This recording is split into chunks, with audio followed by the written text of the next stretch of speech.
겨울 새벽 성에 낀 유리창 사이로 들려오던 숨소리. 그 속엔 희망이 아니라 생존이 있었다. 차 안에서 1년. 이 이야기는 집을 잃은 한 부부가 다시 집이라는 단어를 되찾기까지의 기록입니다. 누군가에겐 숫자지만 누군가에겐 인생 전체였습니다. 2023년 3월 15일 서울 노원구. 준호와 은지는 부동산 중개소 앞에 서 있었다. 결혼 2년 차 부부. 악착같이 모은 돈이 딱 1억 원. 편의점 야간 알바와 콜센터 상담원으로 모은 새벽 4시의 피로와 거른 점심시간이 쌓인 돈이었다. 중개인이 가리킨 건물은 낡았다.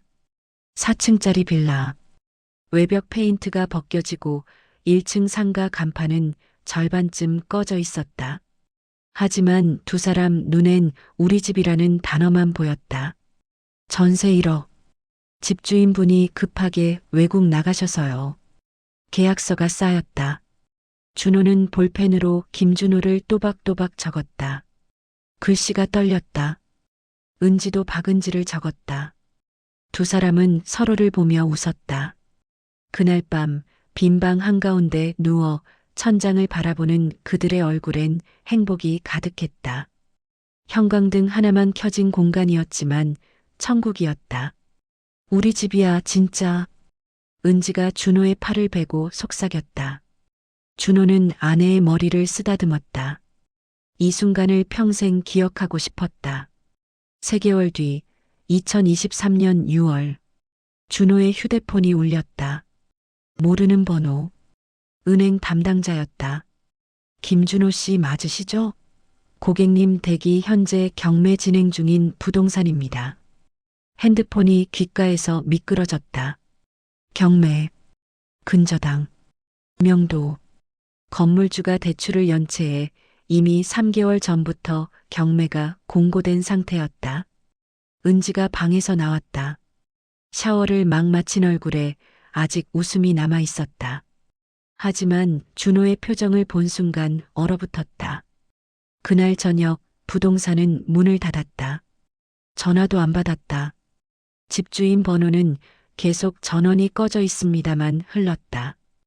2023년 7월 법원. 준호와 은지는 법원 복도 플라스틱 의자에 앉아 있었다. 등기부등본, 계약서, 통장 사본. 그들이 가진 모든 증거였다. 창구 직원은 피곤한 얼굴로 서류를 받았다. 근저당 2억. 직원은 한숨을 쉬었다. 배당금 받으려면 최소 2년은 걸릴 겁니다. 그것도 얼마나 나올지 모르고요. 은지의 손이 차갑게 식었다. 준호는 그 손을 더 세게 쥐었다. 법원을 나서는 길. 여름 햇빛이 눈부셨다. 세상은 밝았지만 두 사람 앞엔 어둠만 보였다. 그날 밤 은지는 부엌 바닥에 주저앉아 무릎을 끌어안았다. 준호는 그 옆에 앉아 아무 말도 못했다.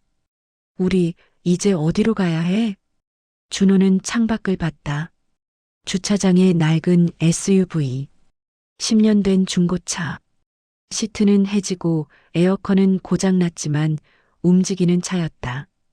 일단 차에서 자자. 은지의 눈이 빨갛게 충혈됐다. 준호는 아내를 안았다. 두 사람은 텅 빈 방에서 서로를 끌어안은 채 밤을 견뎠다. 다음 날 명도 집행관이 문을 두드렸다. 그들은 짐도 제대로 못 챙긴 채 나섰다. 뒷좌석에 옷가방 2개와 이불 한 채. 그게 전부였다. 준호는 시동을 걸었다. 은지는 창밖을 봤다. 집이라 불렀던 건물이 백미로 속으로 멀어졌다. 차는 천천히 움직였다. 목적지 없이 그저 멈추지 않기 위해. 2023년 7월 첫 번째 밤. 준호는 편의점 주차장 구석에 차를 세웠다. 오후 11시. 형광등 불빛만이 차 안을 희미하게 비췄다. 뒷좌석에 이불을 펼쳤다. 두 사람이 누우면 다리를 완전히 펼 수 없었다. 은지는 조수석을 앞으로 밀고 뒷좌석에 비스듬히 누웠다. 준호는 운전석을 뒤로 젖혔다. 목이 꺾였다. 허리가 아팠다. 밤 공기가 차가웠다. 7월이었지만 새벽엔 냉기가 스며들었다. 오빠, 우리 언제까지 이렇게 살아? 준호는 차 천장을 봤다. 금방이야. 뭐라도 나올 거야. 은지는 대답 없이 잠든 척했다. 준호는 잠들지 못했다. 2년은 걸릴 겁니다. 그 말이 귓가에 맴돌았다. 은지는 오전 9시에 출근했다. 준호는 그녀를 지하철역에 내려주고 주차장을 찾아 헤맸다. 무료 주차장, 단속이 없는 곳, 한강공원 주차장에 차를 세우고 뒷좌석에서 노트북을 폈다. 프리랜서 디자인 일, 한 건에 5만 원, 10만 원. 작은 돈이었지만 안 하는 것보단 나았다. 정오에 편의점 할인 도시락을 샀다. 2,500원. 밥과 김치, 달걀 반쪽. 첫 숟가락을 입에 넣는 순간 눈물이 났다. 이유를 알 수 없었다. 그저 눈물이 났다. 오후 6시 은지가 회사에서 나왔다. 얼굴이 피곤했다. 다크서클이 짙었다. 편의점에서 김밥 2줄과 라면 하나. 7,000원. 은지는 김밥을 씹으면서도 표정이 없었다. 오빠, 나 오늘 회사 화장실에서 머리 감았어. 세면대에서 감고 드라이기로 말렸어. 은지는 쓴웃음을 지었다. 우리 진짜 웃기지 않아? 집은 없는데 직장은 다니고. 두 사람은 말없이 밥을 먹었다. 그들 사이엔 침묵만 흘렀다. 겨울이 오다. 10월이 됐다. 날씨가 추워졌다. 아침이면 차 유리창 안쪽에 성의가 꼈다. 준호는 손으로 닦았다. 손끝이 시렸다. 은지는 담요를 뒤집어 쓰고 웅크렸다. 입김이 하얗게 나왔다. 준호는 히터를 10분만 틀고 껐다. 기름이 아까워서 그날 저녁 찜질방을 찾았다. 입장료 16,000원. 하루 식비보다 비쌌지만 따뜻한 곳에서 자고 싶었다.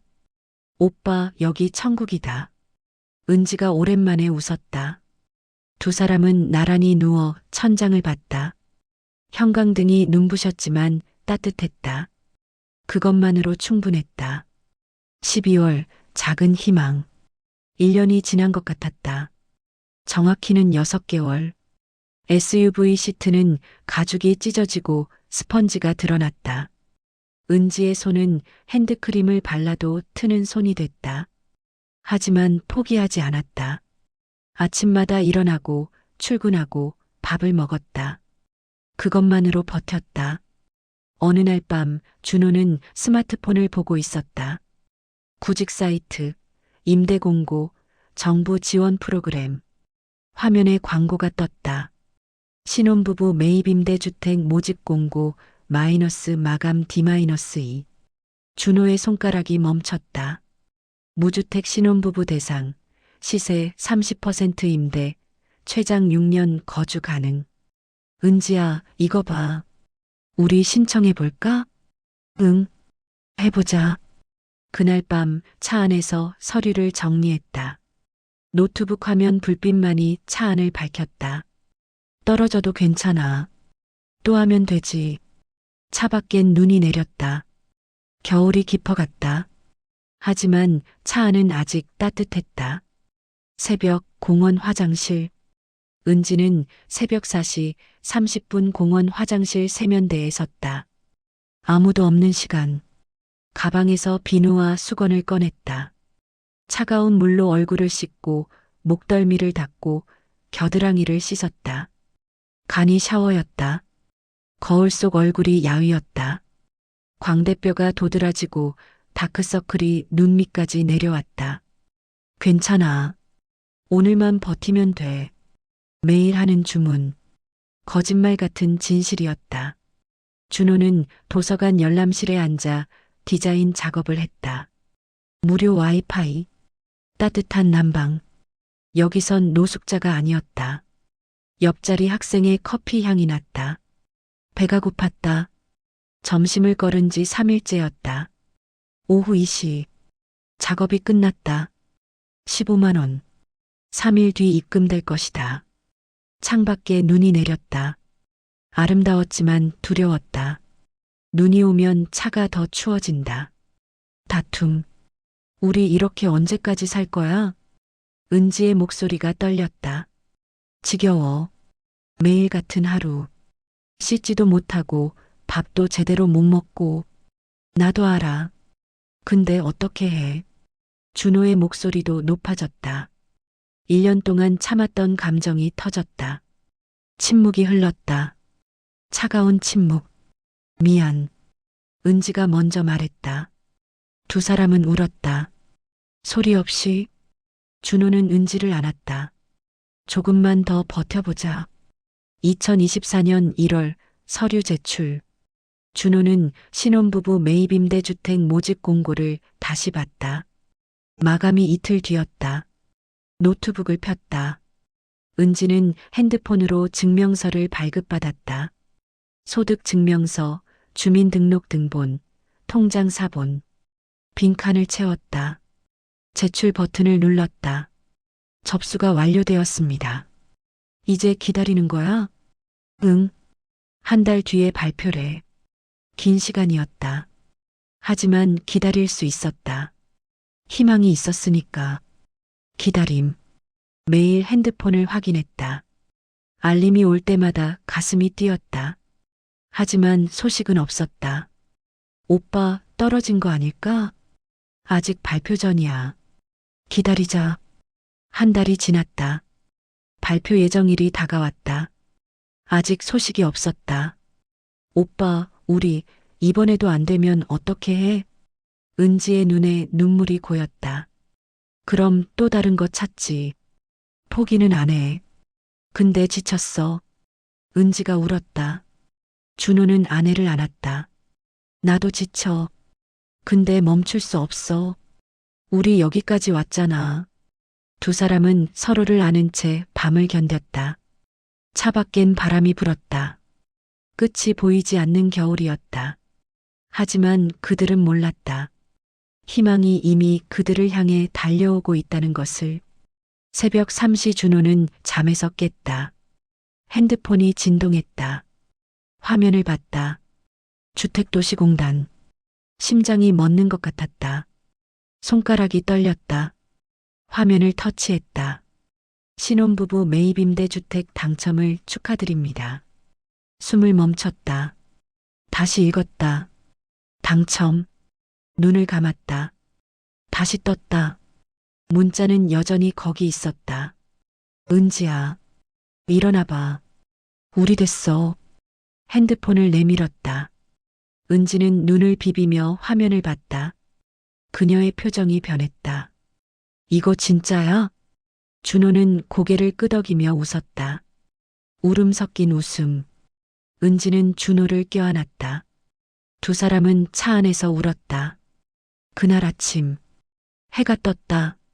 세상이 달라 보였다. 편의점에서 컵라면과 삼각김밥을 샀다. 오늘만큼은 사치를 부려도 괜찮았다. 우리 언제 들어갈 수 있대? 2주 뒤, 1월 15일. 14일만 더 버티면 되는 거네. 응, 이제 끝이 보여. 은지는 회사 동료에게 말했다. 곧 이사 가요. 동료는 진심으로 기뻐했다. 은지는 화장실 거울 속 자신을 봤다. 눈빛이 달랐다. 희망이 있었다. 준호는 어머니에게 전화를 걸었다. 6개월 만이었다. 엄마, 우리 곧 새 집으로 이사 가. 진짜? 다행이다. 진짜 다행이야. 엄마, 입주하면 초대할게. 전화를 끊고 은지를 봤다. 고마워. 여기까지 같이 와줘서. 당연하지. 나는 오빠 아내잖아. 마지막 밤. 1월 14일. 차 안에서의 마지막 밤이었다. 준호는 창밖을 봤다. 별이 보였다. 오빠, 이 차 어떻게 할 거야? 안 팔아. 추억이잖아. 은지는 차 시트를 쓰다듬었다. 해진 가죽, 찢어진 솔기. 그들의 시간이었다. 두 사람은 나란히 누워 천장을 봤다. 내일이면 진짜 집에 가는 거지? 응. 은지는 준호의 손을 잡았다. 오빠 고마워. 포기 안 해줘서. 나도. 옆에 있어줘서. 두 사람은 손을 맞잡고 잠들었다. 차 밖엔 바람이 불었지만 차 안은 따뜻했다. 1월 15일 오전 10시. 준호는 새 집 열쇠를 받았다. 작은 열쇠. 손 안에 쏙 들어오는 무게. 하지만 그보다 무거운 의미였다. 관리자가 문을 열었다. 햇빛이 쏟아졌다. 은지는 한 발 들어갔다. 거실이 보였다. 작지만 그들의 공간이었다. 오빠 우리 집이야. 준호는 목이 메었다. 은지는 창문으로 걸어가 창문을 열었다. 바람이 들어왔다. 햇살이 얼굴을 감쌌다. 따뜻해. 준호는 아내 옆에 섰다. 이제 시작이야. 응. 진짜 시작. 문자 한 통. 그게 세상을 바꿨다. 아니, 그들이 포기하지 않았기에 그 문자가 의미를 가졌다. 희망은 기다리는 게 아니라 움켜쥐는 것이었다. 그들은 그걸 증명했다. 첫날, 짐을 풀었다. 옷을 옷장에 걸고 이불을 펼치고 세면도구를 욕실에 놓았다. 은지는 부엌을 닦았다. 1년 만에 만지는 자기만의 부엌이었다. 준호는 창밖을 봤다. 공원에서 아이들이 뛰어놀고 있었다. 평범한 풍경, 아름다운 일상. 오빠, 저녁 뭐 먹을까? 삼겹살. 오늘은 특별한 날이잖아. 마트에서 삼겹살, 야채, 쌈장을 샀다. 장바구니가 무거웠다. 하지만 행복했다. 준호는 고기를 구웠다. 고기 굽는 냄새가 집안을 채웠다. 은지는 상을 차렸다. 1년 만에 제대로 된 식탁이었다. 첫 입을 베어 물었다. 고기가 입안에서 녹았다. 맛있다. 오빠, 우리 정말 대단하다. 그러게. 어떻게 버텼는지 모르겠어. 두 사람은 웃었다. 울음 섞인 웃음, 기쁨 섞인 눈물이었다. 첫 아침 알람이 울렸다. 은지는 눈을 떴다. 햇빛이 창문으로 들어왔다. 아직도 믿기지 않았다. 부엌에서 커피를 탔다. 향이 퍼졌다. 준호가 일어났다. 커피 냄새 좋다. 응, 우리 집 커피 냄새. 식탁에 앉아 토스트를 구우고 계란을 부쳤다. 간단한 아침. 하지만 완벽했다. 일상이 돌아왔다. 평범한 일상. 기적 같은 평범함이었다. 초인종이 울렸다. 어머니가 과일 바구니를 들고 서 있었다. 준호야. 어머니는 들어와 집안을 둘러봤다. 작지만 햇빛이 드는 집이었다. 어머니는 준호를 안았다. 고생 많았다. 은지도 나왔다. 어머니는 은지도 안았다. 은지야. 우리 준호 잘 지켜줘서 고마워. 세 사람은 커피를 마시며 이야기를 나눴다. 어머니는 묻지 않았다. 얼마나 힘들었는지. 지금 여기 함께 있다는 것만으로 충분했다. 너희 정말 대단하다. 그날 함께 저녁을 먹었다. 웃고 떠들고 행복했다. 한 달 뒤, 준호는 SUV에 앉았다. 은지는 조수석에 앉았다. 1년 전의 자리. 하지만 의미가 달랐다. 여기서 정말 1년을 살았네. 뒷좌석에 해진 시트를 봤다. 그 모든 게 추억이었다. 안 팔아. 이거 우리한테 소중한 거야. 두 사람은 차에서 내려 차를 쓰다듬었다. 고마워. 저녁에 TV를 켰다. 뉴스에서 전세 사기 피해자 증가, 주거 빈곤층 확대 소식이 나왔다. 우리랑 같은 사람들이 많네. 오빠, 우리 나중에 여유 생기면 도와줄 수 있을까? 어떻게? 모르겠어. 그냥 뭐라도. 준호는 웃었다. 좋아. 약속하자. 두 사람은 새끼손가락을 걸었다. 작은 약속? 하지만 진심이었다. 3월이 왔다. 벚꽃이 피었다. 준호와 은지는 공원을 산책했다. 손을 잡고 오빠 1년 전 오늘이 빌라 들어간 날이야. 벌써 1년. 많은 일이 있었어. 벤치에 앉았다. 꽃잎이 바람에 날렸다. 오빠 후회해? 나랑 결혼한 거. 준호는 은지를 똑바로 봤다. 절대 아니야. 너 아니었으면 못 버텼어. 나도. 우리 앞으로도 잘할 수 있을까? 당연하지. 여기까지 왔는데. 두 사람은 웃었다. 벚꽃이 내렸다. 봄이었다. 새로운 시작이었다. 준호는 창가에 섰다. 노을이 지고 있었다. 은지가 다가왔다. 뭐 봐? 그냥 노을. 두 사람은 나란히 섰다. 햇살이 얼굴을 비쳤다. 세상은 여전히 냉정했다. 어려움은 계속됐다. 하지만 그들은 배웠다. 희망은 주어지는 게 아니라 움켜쥐는 것이라는 걸. 사랑은 고통 속에서도 빛난다는 걸. 준호는 은지의 손을 잡았다. 우리 잘 살자. 응. 오빠랑이면 할 수 있어. 해가 졌다. 어둠이 왔다. 하지만 무섭지 않았다. 집이 있었고, 사랑이 있었고, 내일이 있었으니까.